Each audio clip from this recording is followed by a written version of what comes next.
Welcome to this edition of Wiens World. I'm here with Alex from Legendary Landscaping. How are you doing today? I'm good. Yourself? I'm doing good. Legendary Landscaping. Landscaping is in the name. Tell us what you all do there. We started with grading. We moved ourselves into topsoil sod, custom patios, custom planting, flower beds, and we do snow removal in the winters to keep ourselves steady. I guess this winter, this last little while, has been good for you then. Yeah, out of all the winters we've been in business, this is so far our strongest starting one. Yeah, Well, for that's sure. good. Yeah. Good. So, what is your main goal? What do you really strive in? What's your We love customer relations, and our main goal is to take your backyard and transform it into something that you can love and enjoy throughout the summer. That's what we want to do. That's what we love doing. And it's the thing that we feel we connect the best with our customers on because, yeah, you have a vision in your head, you have a vision in your mind, and to work together to find that communication balance is always fun. But then getting that end result is awesome. Yeah. So that's where we're aiming the most. Yeah. Love to get into those bigger yards where people have big pools. We got an opportunity to work beside a company that did a pool, and we did the finished landscaping behind it, and so that was a really fun one this summer. So yeah, those are when we get those opportunities, we really feel gratified. Yeah, that's where we're heading. So do you do like pathways and all that as well, or absolutely, yeah. and so like flower beds, like the raised ones, and then like you can right from your vision will make it happen, right? Yes, ground up, whatever. If it starts rough grade and we're doing retaining walls, brick pathways, flower beds into a big patio in the back, we can do all that. We've done it all. And so yeah, that's each project. It's usually because we're still starting out, we get a section of it. So we'll do the patio or we'll do the flower beds around it. But yeah, eventually we're hoping to take on the whole project that from start to finish that you come in, your yard's completely rough and we do everything for you, right? Yeah. Oh, that's awesome. So what made you get into landscaping? Because that can be a competitive business. It definitely is. Yeah. There's a lot of competition out there. But you know what? The one thing I will say about that, we are all friendly. Most landscapers in our area, we all know each other and we are all willing to go for coffee with each other. And so it's actually a fun market to be in. Right. Because, yeah, we're all trying to do our best, but everybody's looking out for everybody, I find. It's actually interesting because a lot of markets can be very competitive. Yeah, it's a big difference. If you can find a way to get along with others, even though you're competition and even though you're might go head to head on a quote or something, but at the end of the day, you can still be like, hey, let's put our best foot forward and let's, we're in the same industry, so let's show respect towards each other. Absolutely. And we haven't had too much cross path. There's one company that we have, like, we're very similar in our markets. Okay. And it's quite funny because that's the company we get along with the best. And yeah, it's different seasons, and we had a really busy season at one point. We had a month that we just couldn't take on more work. So we knew we trusted this other company. We actually passed along references to him. Okay. But in return, when he started getting busy off those references, he knew that our work would be coming to an end there. So he passed along. So it actually worked really well. Nice. Because we both want to see each other get ahead, right? Oh, that's awesome. But yeah, it's really fantastic. And I'll give all the landscapers in our area a lot of praise that we can have that good community vibe and people are respecting each other. But yeah, what got me into it? My first job, I worked for Vanbury Greenhouse in Ildeshane. And I was quite young. I was there after school. I was 12 years old. I was picking weeds. I was filling up soil bags. And yeah, they taught me a lot. I was a kid. I didn't have much direction when it came to work. And thankfully, they put up with a lot. I'm sure there was a couple moments there where they probably thought I was not quite worthwhile. And they stuck it out. And towards the end, I really started to shape up. And I was there from 12 till 18 when I graduated. And every summer I had a job with them. And every summer I learned more. And yeah, I grew quite a passion for it. But at the same time, I had to go and explore different avenues, right? So from there, we were doing planting or lawn maintenance was a big part. I was on the lawn crew. Right. And I always wanted I had more creative in me than that. So I went to go work for a brick company. And there, all we did was brick driveways. And it was the same style, but the concept was there. You understood the base, right? How to do your base prep, how to do your cutting and everything. And then from there, just whatever product the customer wants, you just adjust to. But yeah, I worked for them for a whole summer, and that was hard work. That guy had a system, and it was boom, boom. There was no give or take, and that really took my work ethic from decent to you just got to go. Yeah. And then from there, I wasn't quite sure if this was what I wanted to do. I was still young. I was 19. I was going through whatever I was going through at 19. Life happens. Figuring it out. So I was doing that, and I tried a few different jobs. I tried sheet metal. I tried a few other things, and Then I came back to a landscape company, and I still have a good relationship with them. And they were Limitless Landscapes, Okay. and they taught me quite a bit. And he was more creative. And every job he did, he put his own little spin on it. Okay. So he had a custom little touch on every job. Yeah. And that I was like, man, that's cool. Like that, you knew how much he loved what he was doing. Yeah. It wasn't just, oh, here we go, let's just quickly hammer this out and let's do, like, he took pride in his work. Absolutely. Yeah. It was a completely different setup from the other companies I had been at. And I feel like I've shaped my company quite a bit after what I learned from him. Yeah. Just with his passion, his desire, and his love for his customers and what he was doing. I was like, man, that's why you do it. Yeah. And yeah, it's fun to look back now because I have conversations with him. This was quite a few years ago that I worked there. And yeah, I talked to him now, and we're at a similar stage in business for where we are as when I was working for him. Yeah. And now he's been doing it for quite a while now, because I did have a gap where I was doing construction there. But yeah, it's fun. It's fun to be like, oh, I understand why there are some days where you come in, you'd be frustrated with why I did what I did at work. Now I'm in that position, right? Yeah, it's a good relationship with him because I can actually really see hand for hand where he was at that time, and I can understand why he made the decisions he made, right? Yeah, he's a big mentor and guide in life. Oh, that's awesome. Yeah. It's interesting. You can see as you're just talking, when you talk about whether it's Vanbury and starting at their 12 to 18 and then brick and then even doing construction and landscaping, like all those things built you up that knowledge to be able to be where you are today, right? Yeah. That's huge. How it's funny sometimes how life just, without knowing what your end goal is going to be or direction you're going to be, it's, oh, if I didn't know this here, I might not have got to this point, right? Absolutely. I would say that one of the best years I had for just personal development was 2018, when I was working for a construction company and we were up north. And they were a smaller company, and me and the boss, he's like my dad. We're still very close. And yeah, up there we had no mechanics, we had no nothing, and we had no excavator operators or anything. And I had the bases. I knew a little bit, and it was just a free mode of figure it out. Yeah.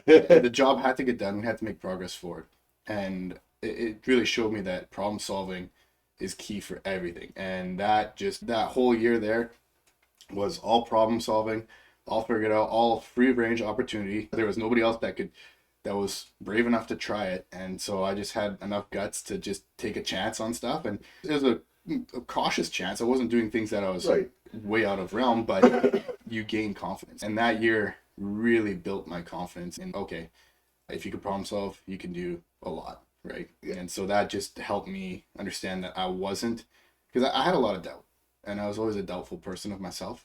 Right. I didn't have a lot of confidence, and just being able to problem solve and learn that and give myself that confidence, that was God's blessing that year. Yeah. Because that just said, okay, from there on, everything that I faced, I knew that there was a way through it. You got this, yeah. Yeah, you got this. God's with you. There's a platform, and yeah, there's something. There's a solution, or you just have to trust that God will provide a solution for you when the time is right.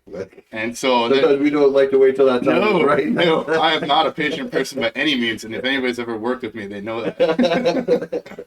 Yeah, no, I totally get that, but it's like I said, it's so interesting how life takes you from like a greenhouse to owning your own business, and all the steps in between, bricklaying and just learning that work ethic, right? I worked at a company here in town a number of years before real estate that was Sierra Stone, and I ran the crews there, and like those were hard days some days. You're on your hands and knees traveling a whole driveway. That's a big job, right? You're there for 10 hours a day kind of thing, 12, like by the time you drive there and whatnot, right? So they're long days, they're hot days, the sun is it's not forgiving, right? So you learn to work through some of that tough stuff, right? And it's a mental battle just as much as physical sometimes. And like I remember there's days where almost everybody in my crew was passed out because they couldn't work because the heat just hit them so hard. And yet we had just a little section to do and got to finish it, right? So that was not a fun day. It is crazy, like, and you do see those mental battles. It is interesting changing positions as being a laborer to changing into a boss and having employees, trying to find a balance of respecting but also coming through for our customers. It's very challenging because like you can tell that the guys are struggling on hot days because you see what a normal progression is, and then you see where it's a struggle because it's slowing down quite a bit, right? And it's a challenge because you see the whole picture at that time, right? So you got to regulate and also respect that you don't want to hurt anybody. Yeah. You want people to go home healthy and you want them to enjoy their lives. That's the thing. It is a hard industry. Anybody who's in this industry that works in it knows it. They also know that crunch time is summer because wintertime we got nothing. Yeah. If it's snowing, then you got something for a little bit, right? But you're not overwhelmed, right? Exactly. So it's one of those things that, you mentally have to be tough to be able to cope with the hard work. But you also have to adjust in winter that, okay, you're going to be sitting, but then when it does go, you have to go until it's done, right? Because when it's snowing, you can't just be, 8 hours, good. It's no, we'll go for 20 hours, right? And we just have to keep going because it's a service, right? Yeah. But then you sleep and then it snows again and then you do it again. So sometimes you get a run where it's quite a bit, but I'd say people in construction, the hard trades, like they get it. They understand that push, and I respect anybody who's done that because it's not easy, like you say. Like there's days where you want to go home. I don't want to do this anymore. Yeah, absolutely. I just want to go sleep. I want to relax. I want to go enjoy the actual sun and not have to work in it. Yeah, and that's the challenging part too. Like I think about that sometimes. I'm like, man, summer is our summers here are beautiful. Yeah, but we don't really get to enjoy them very much. Yeah. Especially not me, because I usually work on Saturdays myself. Or if we have a bigger project, we're able to line up a few extra guys. So that's what really helped us project our business forward is I could get 15 guys on a Saturday. Right. So we can slap out big apartment blocks of sod. Right. And so I would prep it and then, come in on Saturday, we do it. So I was 6 days a week, and then Sunday you're doing invoicing in person. So there was no enjoying summer. No, that's being a business owner, right? It is. Having to do those extra things like people just, you're done at 5 o'clock. No. Now, from 5 till 10, I'm going to do quotes. I'm going to handle billing. I'm going to handle this. I'm going to handle the books. And I'm going to try to call these people back to see if I can line up more business. Absolutely. It doesn't stop just because everybody goes home. Yep. Yeah, and really it doesn't. Everybody's different. Some people are better at mentally processing things and storing it. I am not one of those people. Oh, no? No, I'm very much, my project is my project until it's done. Once everybody's happy and the project's done, but then we're on to the next one, right? Yeah, you don't get that break. I never do, and mentally I don't let go of it very easy. Okay. I'm very engaged, so I do lose a lot of sleep on these things. I'm getting better, but... That's your passion, right? That shows through. Yeah, absolutely. Where are some of the, let's talk first. What your market, you said, you've talked a few times. Where is your market? Where's your area that you want to hit, that you are working, or that you're open to working?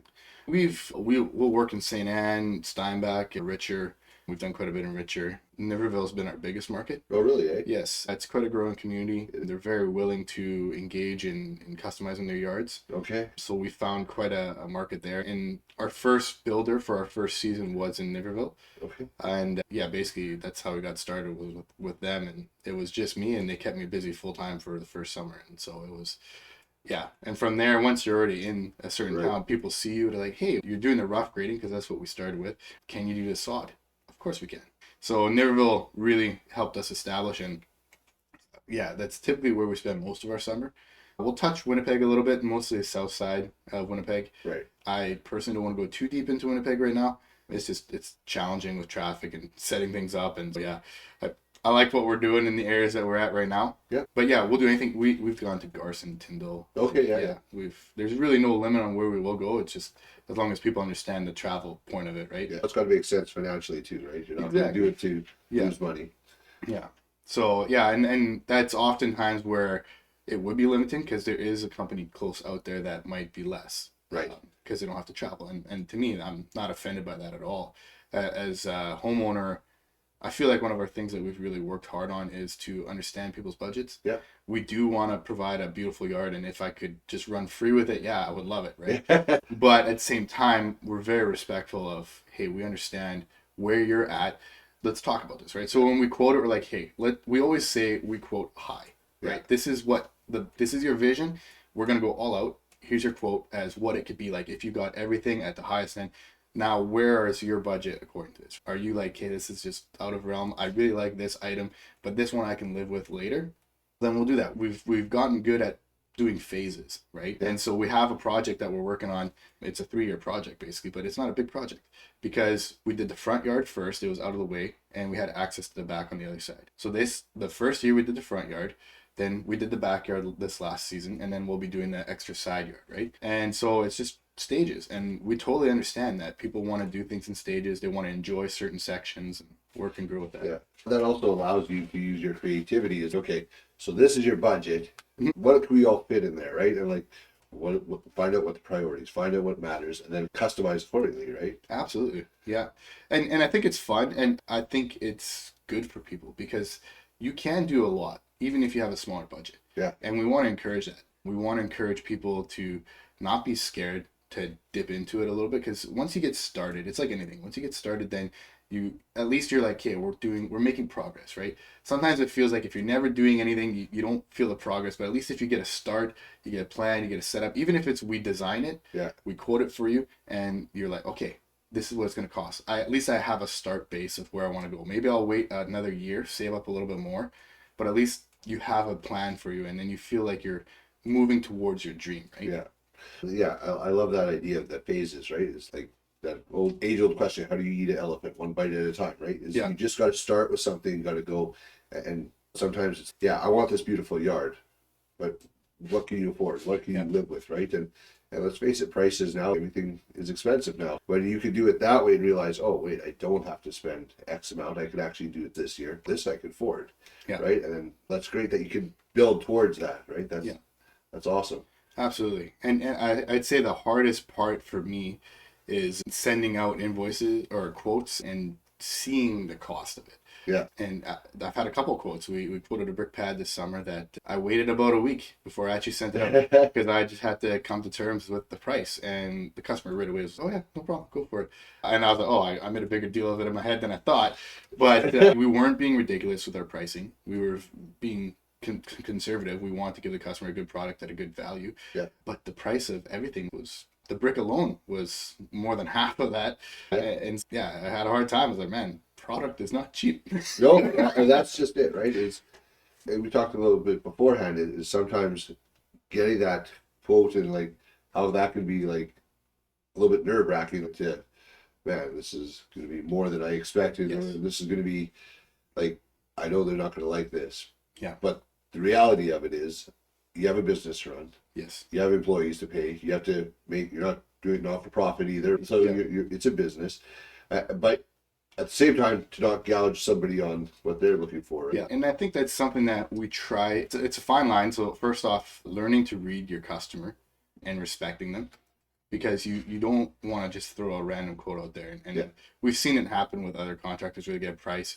Like, yeah, the customer even said our budget is so, and the guy just throws out double the price. Yeah. And that's obviously going to offend them. And that's not what we're in this industry for. I would rather you say, hey, here's our budget, and I'll be like, okay, I think you're on point if that's what you want to spend, but you might have to eliminate this part of the project for this time. Yeah. And they would be, oh, okay, that makes more sense, but at least we can do something with this, and still respect their finance. Because, I feel every customer is different. Learning to read them is a challenge, right? Yes. And we're not reading them to try and manipulate or anything. We're reading them because we want to learn how to work with you, because some of our projects take a couple weeks. Right? Yeah. So we're forming a couple week relationship here, right? Yeah. And so you want to make sure that whilst we're on your property, that everybody's happy, that we go home at the end of the day, you see our progress at the end of the day, and you're happy with every stage that we do. Because it is a relationship for a couple of weeks. Exactly. But not only that, but like when you leave a project and you're gone, and let's say if you don't clean up properly, that's going to ruin your reputation going forward. You could do the most amazing job, but you left a mess. Yeah.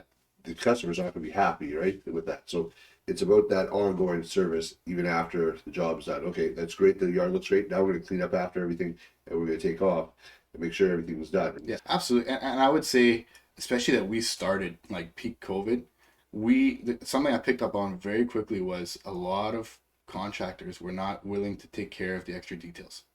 There was so much work, and I understood that, but they would just keep going. And I noticed very quickly, to build the reputation was just do that little extra detail. It took 5 minutes, right? You make a mistake, it does happen. Just take ownership of it. That honestly, most people, if you tell them before they notice it, hey, we messed up here.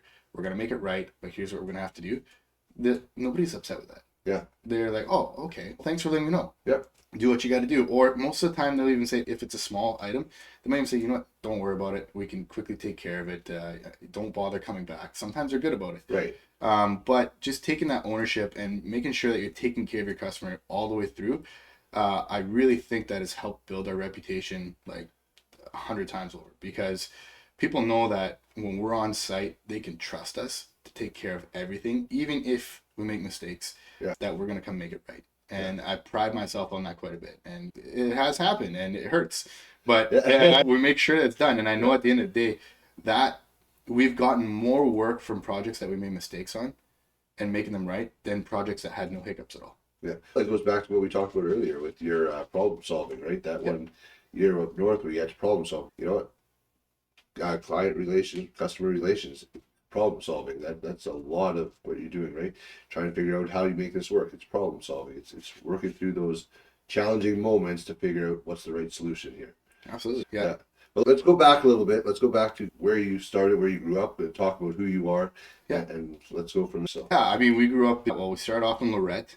My dad was the local doctor in Lorette. Okay. And then we moved to St. Anne. So the other side of St. Anne. But we didn't go to school in St. Anne. We kept going to school in Lorette. No way. And then we moved back to Lorette and then Ile-des-Chênes. And then when we moved to Ile-des-Chênes, I started going to school in St. Anne. So that makes sense, right? Yeah, totally. St. Anne had a good program for a work program. So you would do 2 days at school, you'd work 3 days 1 week, and then next week you'd be at school 3 days and work 2 days. Okay. And so it would help you get involved with trades and give you opportunities to grow. And I thought it was a great program. I really did. I don't think they're still operating the same way, or I don't even think they have the program anymore. I think they still have the program. Okay, they do? I don't know exactly what it looks like, though, but they still do offer the trades program. Good, yeah. Because I think it's awesome. Yeah. I mean, their trades are always in demand. Yes. I'm a big believer in the trades. Like my oldest son, he's just got back from school. He's getting back from school. I guess by the time this release, he just got back from school. Nice. And for plumbing, he just finished his year one, so now he's going to level 2, right? So awesome. 19 years old, and he's making those like first thing he did out of school, like throw down. Here's a list of trades. Let's choose one that you want, right? Yep. And go through them. We talked about it. Talked to different people in the trades, and this is what he chose, right? And so, but I'm a big believer in the trades. So yes, yeah. It's something that you'll always have. Hard work is always a good thing. And the opportunity is you can have a comfortable life working with somebody and enjoy it and get paid, or there's potential for your own business. Absolutely. And there's always a demand for your own business, or even if you just want to keep yourself busy on weekends, like side jobs, there's always side jobs, right? Absolutely. So yeah, it is wonderful. So that's how we started, was with the trade school. It encouraged us to keep working, and most people who know me know that intellectually I'm not the most, it's not that I can't figure it out, but it would be my most frustrating. School was not something I was interested in, but I've always been very hands-on. And so we started with that, and that kept us growing into where we're going. But yeah, growing up around St. Anne was a wonderful town. I really enjoyed it. Even Ile-des-Chênes, we had quite a few friends and community out there, and I feel like those small communities have been a big part of our success too. And just growing up in those communities, if you're out there playing, and me and my friends, we were always riding our bikes around town. Even though we were in a generation that was starting to gear more towards video games, we spent quite a bit of time around town getting ice cream, biking around, so that people knew us. Right? And I have a few friends that have their own businesses now, and the towns support them. And that's what I think is awesome, is that these communities, they know you as a kid, they found something, especially if you're out there, they found something that they liked about you. And when they hear that you're doing something on your own, they'll be the first person to come and support you. And I think that is wonderful. That's the Manitoba communities is amazing for that. Yes, and I love them for that. Like, I don't know that it's like that everywhere where you have such support. I think it's, I don't know if it's necessarily unique to Manitoba, but our experience is very much, if you are involved in community, that people love that. And they want to get behind that, right? Absolutely. And it's, our communities aren't super small, but some of them are. And we're all looking out for each other. And I do like that. There's not everybody knows everybody, but if they know that you're from that community, they're like, oh, this guy grew up with my own, right? Let's support. There's a bit of a family-like vibe there, where they're like, I'm going to take care of my family. And that's awesome. So, and then did you live in Ile-des-Chênes from? No, I bounced around quite a bit when I was young, till I was about 22. We lived in Ile-des-Chênes. I lived with my dad, and then at 18, he kind of said, okay, you got to figure things out, kick me out. Yeah. So then I lived in Le Brocquerie, then I lived Lorette, Steinbeck, Richer. I jumped around for a few years just trying to keep Find a afloat. Yeah, I was making my rent, but yeah, sometimes you find a cheaper place, so you go there, right? Yeah. But yeah, and ended up in Steinbeck, and I actually really liked it there. And that Okay. was, we always, as growing up, we would go to Steinbeck for church. We had Yeah. a church there, but we didn't spend much time in Steinbeck, but I always knew about it. And then I lived there for a couple of years, and I really enjoyed the community. It is its own unique community in its way, Absolutely. but if you learn how to work and grow with it, it can be a very rewarding community. Yes. And again, with problem solving, it's about adapting. Yeah. And Steinbeck is one of those communities you have to adapt their ways because they have their systems and they have their, especially when you're in trades, they have their way of doing it. And some people struggle with that because they want to do it their way. But if you respect the way they do it, the growth potential is, and so every community you go into, there's different inspectors. Yes. And you learn to grow and adapt to each inspector. And you can't be a stick in the mud about it because they're gonna they're gonna be the same way, Everybody right? has their own thing, right? Yeah. So you gotta learn and grow with it, right? And so Steinbeck, I feel like we're really putting our roots in there, especially with our family. Like we've got kids of our own now, and I really want to keep growing in that community. Yeah. But yeah, it's something that we had to grow into ourselves as well. Oh, that's awesome. No, Steinbeck is wonderful. It's like you said, it's a little bit unique if you can get in there and you can learn how to adapt, learn how to work with people, and learn that culture of Steinbeck, right? Just like we would just say now, when I moved here, I had to learn how to adapt and learn the culture of this. I grew up in Kleefeld, so I knew Kleefeld, right? Yeah. But coming in, I knew Grunthal at the time because Yeah. I knew those cultures, and because that's where I was. And we think, oh, it's just small town Manitoba. Yeah, but it is different, right? To learn how it works. Absolutely. Every community has their culture. Yes. And whether you agree with it or not, that culture has a good representation. And Yeah. there's a reason for it. Yeah. And I really respect Steinbeck for the way they've developed. Right. Because they're very intelligent about it. They're very smart with their planning, their infrastructure, what they do. They're very wise with their financials, right? Whereas a lot of the times, a lot of communities aren't, right? And I really respect the way they've developed. And sometimes that means being a little bit slower with your progress, right? But at the end, I think they've really proven that they know how to do it right, because when they started out, they were much smaller than some of the communities around them. Yeah. And they've turned into this amazing city. And now we've got that multiplex going up. And The hospitals also have a big addition. There's a lot of things a happening. lot of amazing things in the community. Yeah, it's fun to work with that. And I think that's also a reason why I've enjoyed business too, is learning to adapt, right? And the quicker you can adapt to any situation, the easier it's going to be for yourself, right? Yeah. And so, yeah, that's part of it, right? Yeah, absolutely. And so you said you had a young family, right? Yeah. Yeah. So how is that going? Like, how has life been adapting to Steinbeck, or just life in general with this small family and running a business as well? Because that's a little bit taxing. Let's dial it into when we started in business. Was it 2020? So yeah, peak COVID. At the same time, we got married, and we were expecting our first shortly after. Yeah. We also bought a house at that time, and we started our business. So we tackled quite a few things in one shot, and it was quite interesting because I had a lot of fear. I was paralyzed by fear of starting my business to start with. I was always worried about all the little details and this and that. And then once I just decided to say go for it, it's like I mashed the gas pedal of life and I just haven't let off. Yeah. And it's very interesting because once you realize that you just got to get your feet in the water to start swimming, you're like, oh, and then you're like, oh, it's not so bad. Let's just jump in there. And we're in the shallow end, so like I can stand up if I need to. Right. Yeah. But then, yeah, sometimes you get a little crazy and start going a little deep. So you gotta monitor that. But yeah, it's been an adventure. So right now we have our home. We rent out the basement, so it does help us.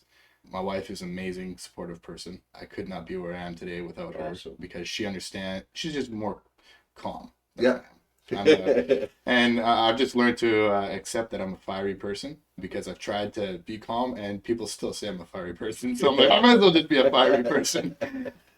But we have 2 kids. So our daughter will be 2 in February and our son is 4 months old. Okay. And yeah, that's exciting time, eh? Very exciting. You get sleep? Yes. Yeah, and that's where I would say my wife is very supportive. Okay. She understands that my job is to go out and tackle the outside life. Yeah. And she's at home with the kids. Awesome. So she's been very great at night to take care of the kids, and it's traditional, Yeah. But yeah, she's been awesome that way. And I think it's coming back more, to be honest. I hear more about that than I have in the past. Like, yeah, for sure. Over the last, right, at least over the last 2 years, the amount that's become more of a common thing. I think we see it all more traditional, but I think it's coming back. yeah, and Which I think is also a good thing. Don't get me wrong. I right? think it's great. I think to each, you have to evaluate what you're doing in life, right? Yeah. So if I was working 6 hours a day and I was home for a good part of it, yeah, I would be super engaged at night and helping the kids. But I'm working from 6:30 a.m. till 8 p.m. And then I gotta try and mentally decompress and adjust, right? Absolutely. And whereas my wife, her responsibility, she doesn't go to work, so her responsibility is solely the kids at that time, and we want to homeschool. We want to take care of them that way. But if my wife was going to work and I was working much less and I was, just a 9 to 5 job, our roles would be quite different, right? Yeah. And that's just it, right? It's also, you got to do what works for you, what's right for you guys. Right? Absolutely. And so, and I know running a business, it's not easy. It's can be exhausting at times. And yeah, you get your winters where you can be a little bit slower, but when it's go time, when does your season start? Typically, obviously, it's always depending on the frost. But yeah, typically last week of April is where we're looking to get a few things started. Okay. Depending on jobs that we have lined up. Now we've been lining up more and more brick work. Okay. So as we get more into custom work, we can have a little more control on when our season starts. Whereas as when we were just grading, you were at the mercy of the weather. If it's not, or even sod, like sod, we can only get at the end of May typically. Right. Yeah, our season doesn't start till the end there. So what we've done now is we do parking lot sweeping after snow clearing. Okay. To keep our spring alive. Yeah. And then we start going into our brick patio. So we can start digging out for base and prepping our base, and we can dig out for flower beds. We can't plant anything, but at least we can get a start on a few projects. And people are excited that the weather's turning and you're starting to get out there sooner. April is typically when we see our start. Okay. And then oftentimes we start slowing down around October. Yeah. In preparations for winter. This November we probably could have pushed a little bit further, but you don't want to get caught. So that's the challenge, right? Yeah. You could, if you tell somebody you're going to do something, then you just can't. Like that. Yeah. You could prep them that we could try, but you don't want to get started into halfway through a project and also now you're stuck and snows and everything's ruined.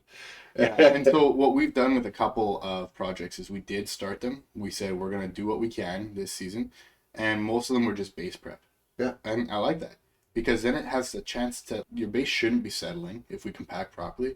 But you know what? If it does a little bit over the winter, I'm cool with it. Yeah. Right? Because now I know in season, I still got to adjust it a little bit anyways because it's not perfect. We leave it low. That way we have room to play in the springtime. But, so at least people see some progress starting, right? Yeah. And so we got a few pads prepared. And then that way in springtime, we can just order our brick and start laying brick. But yeah, so we pushed that a little bit, but we probably could have gone a little bit further, but yeah, we didn't want to take a chance. The winter was a weird year. Absolutely. And now it's hit hard. So it went from we were talking about -1 to -40, and now we're back up to +1. Yeah, very interesting. Just a yoke here. Yeah. So talk about adapting, right? Yeah, you have to. Right? Yeah. I was talking to somebody yesterday. They said they worked up north near the Arctic Circle, and they said, January, February, it usually gets down to -70. I was like, oh my goodness, yeah. And he's like, they still go work outside. I'm like, how? Yeah. After -40, there's not much difference between -40 and -70. It's so cold. Like it is. It's still 30 degrees more. I'm like, that's I don't know how you do that, but like, good on you for doing it. Whatever, eh? Like, it's crazy. It's cold. You just deal with it. Oh, amazing. Like, no thanks. Yeah, no, the cold. I think maybe like when I was younger, it didn't seem to bother me as much, but now I'm like, I guess as you become an owner, you realize how inefficient things are when it's cold. Right. So you're just throwing dollars to get things done, and it doesn't really make sense, right?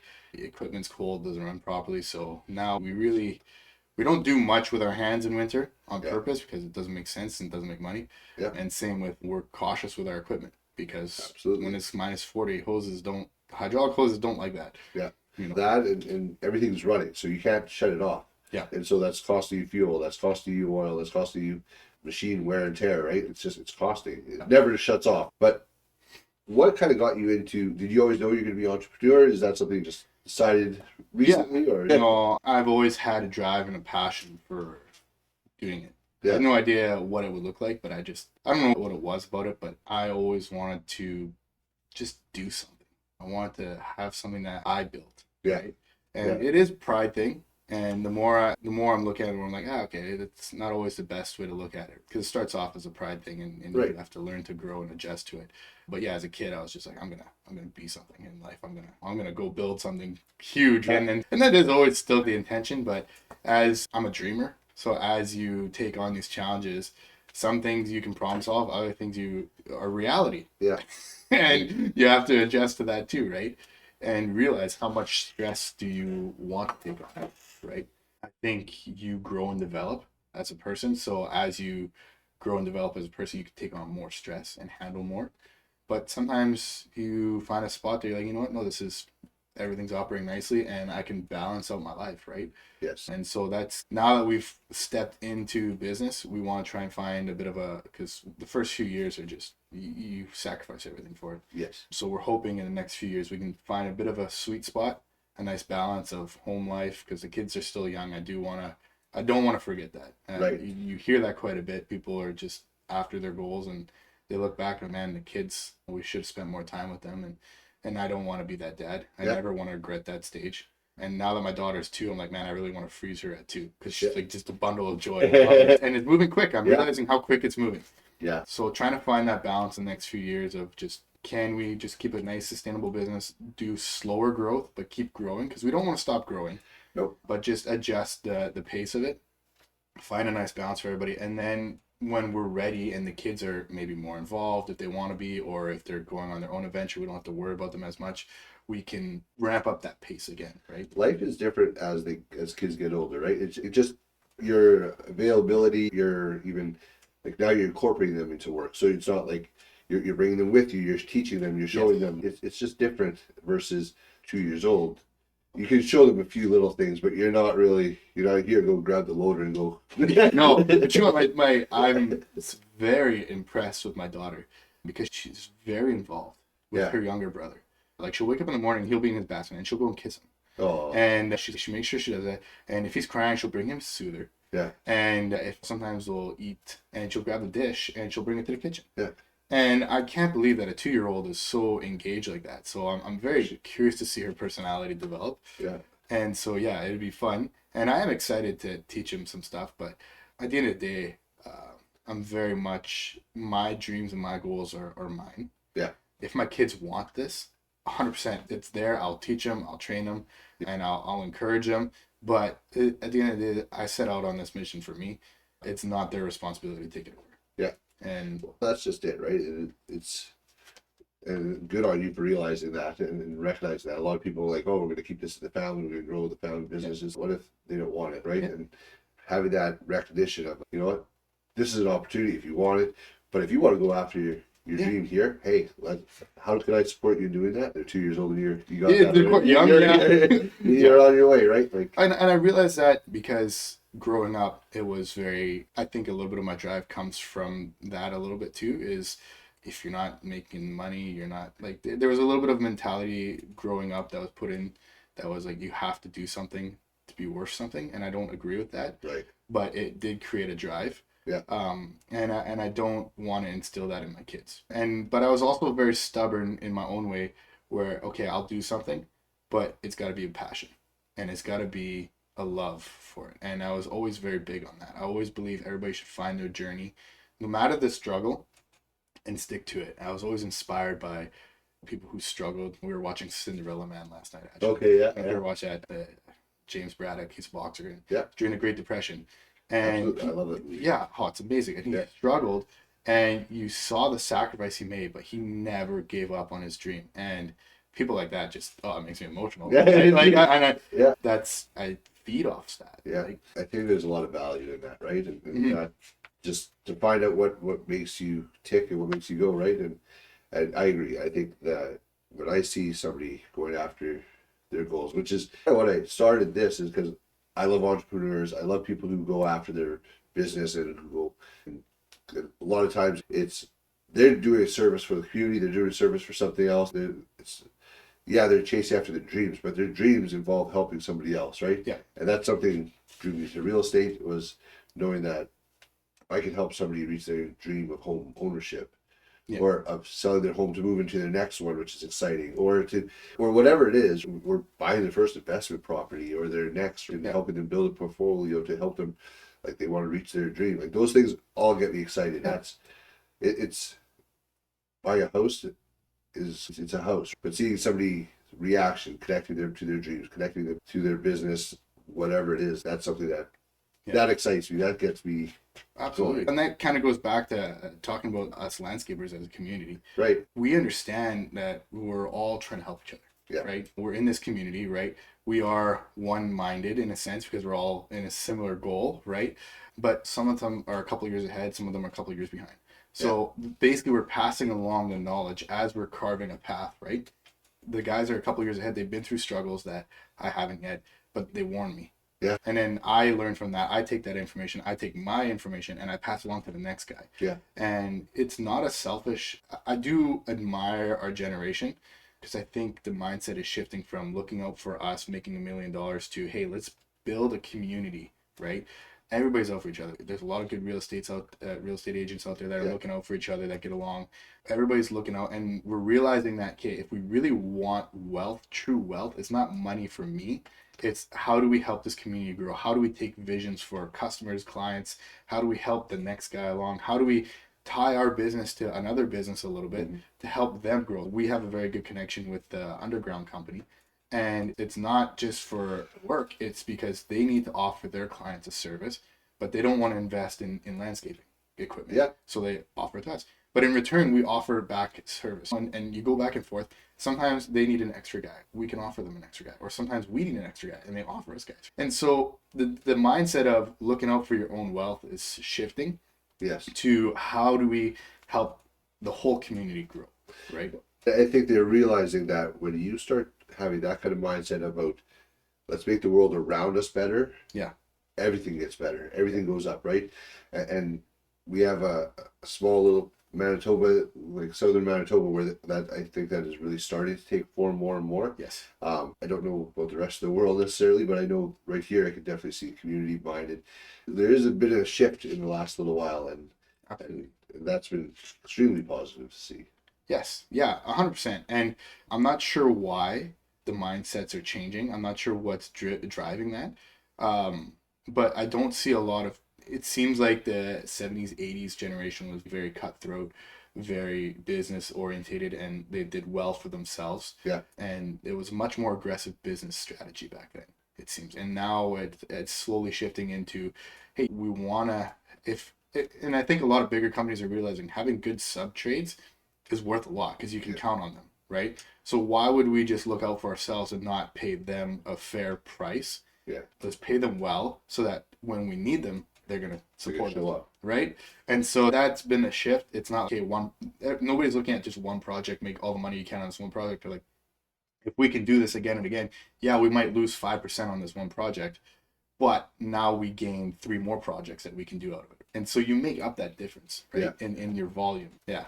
It's long-term thinking a little bit. And even I think with over the last number of years, and I'd say last 2-3 years even, people went from a lot of that, how do I make money for myself?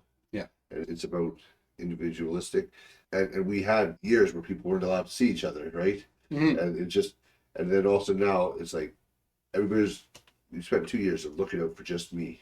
Right. Okay, like that's a very interesting perspective. Right? Yeah. And then now also, now we had a little bit of a shift, and I was like, oh, we're actually engaging in community a little bit more.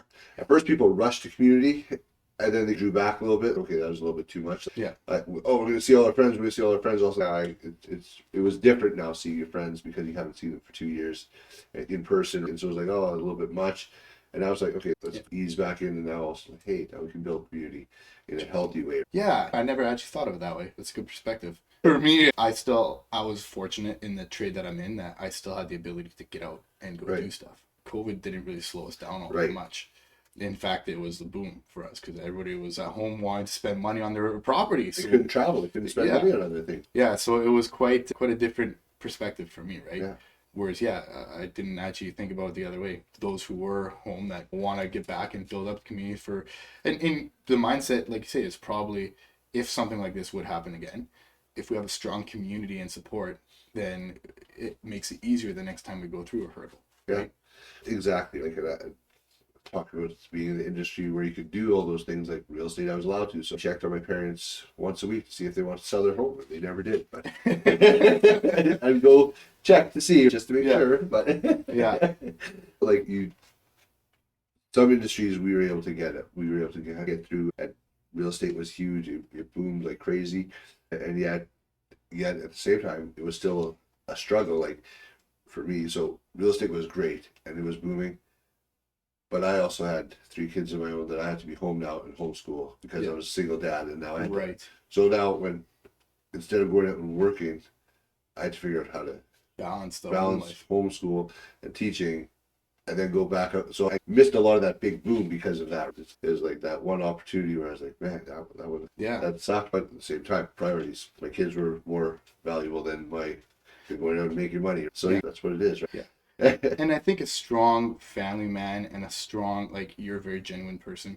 It really defined, like, your business still grew. Right? Yes. And you're very involved in community, right? Yeah. So even though you missed a little bit of that opportunity, sticking to your core principles, I feel like leads to the longer road of possibilities. And so sometimes knowing your limit in that moment and just continuously is a lot of value too, right? Yeah. Recognizing that, you know what, this isn't what's going to be my long term. It could have been one of those where, sorry kids, you just suffer now and I'm going to go away. But that's not who I am. I'm very much like, I got to stick to what I believe, stick to who I am. And if I deviate from that, that's going to be a problem. Yeah. Right. Then I won't be able to live with myself. Right. So I got to do what works for me. Right. Everybody's different in that. And I would say it's very, in our stage of where we're at, I do want to be involved with my kids, right? Yeah, absolutely. But when you start chasing a dream, it's hard to regulate, right? Because you want, okay, if I do this, then I can get this, right? Or if I get this one project, then it'll give us relief. But at some point in time, you guys say, hey, you know what? I want to be home at 6 at night. So I can spend the last 2 hours of the day with my kids before they go to bed. And then I can carry on. Yeah. Right? And so learning that balance and learning to regulate yourself is a challenge, especially me. I'm very much, I will ponder an idea for a while, but once I say I'm in, there's no breaks. Yeah. And so it's been a learning curve, and I've actually scared myself with how much I'm willing to do, because I did not think I had that much. Like, I didn't think I was that brave going into business. Right. Once I said yes, it was like there was a switch that changed. And like I said, it was all gas, no brakes. Yeah. And so now you have to say, okay, there's a corner in life coming up, right? Do you want to go right over the guardrail and just keep going? Eventually you'll probably find a road somewhere. But maybe you should stick to slow it down and follow this curve and nicely. And that's just learning. That's just life and business. Absolutely. And everybody. I think that's something that also reassured me going into it is everything I'm feeling in this moment as a business entrepreneur. Everybody who is at the level that I want to be, they felt that. Yeah. They felt those exact same emotions, that fear of where's the next job coming from? Where's the money going on the table, right? How do you stay at home for your kids? How do you build a family life? Yeah. You're not unique in your mindset when you're in that moment. Everybody has felt that. Everybody has dealt with it in their own way. There's encouragement out there for you. Absolutely. I would say for anybody starting a business, find some good entrepreneurs find somebody who's just started out, that's a few years in, that can help you because it's very fresh for them, the starting stages. Find somebody who's 10 years in, and then find somebody who's at that end goal. So you can sit down with them and say, hey, like, what should I be staging out? And most of the people who are 10, 15 or towards retirement, they'll be like, they'll shrug it off, be like, yeah, I remember those days where there was struggles like that. You'll get through it. Yeah. They will all say that. They will all say we had days where we didn't know how we were going to pay the mortgage. Yeah. And there's hope out there. There's good people out there that will always encourage you. Community is a big one. Especially there's community in your town. There's community in your business. And you have to really find good people, because you're going to have days where you want to break down and cry. Right. And every entrepreneur is there. Yeah. And you just want to make sure that you can talk to somebody who's been through it, who can say, hey man, look, here's either even lay out a plan, options, whatever, or just encourage you. Right. And that's life, right? And the tough everybody who's done consistent in business just never stopped. Yeah. I 100% agree with you there. If you can find, if even if you're on top of the world right now, find somebody, you said 2 years out, 5 years out, 10 years out, 20 years, whatever, and connect with them, because you're going to learn something. Yeah. Because if you're on top now, guess what? It's not going to last forever. Never does. There's going to be a downhill, but be prepared for it and know, right? And then you can plan, have an idea, and make a plan to get through it, right? So yes, yeah, and that's something we experience almost every year.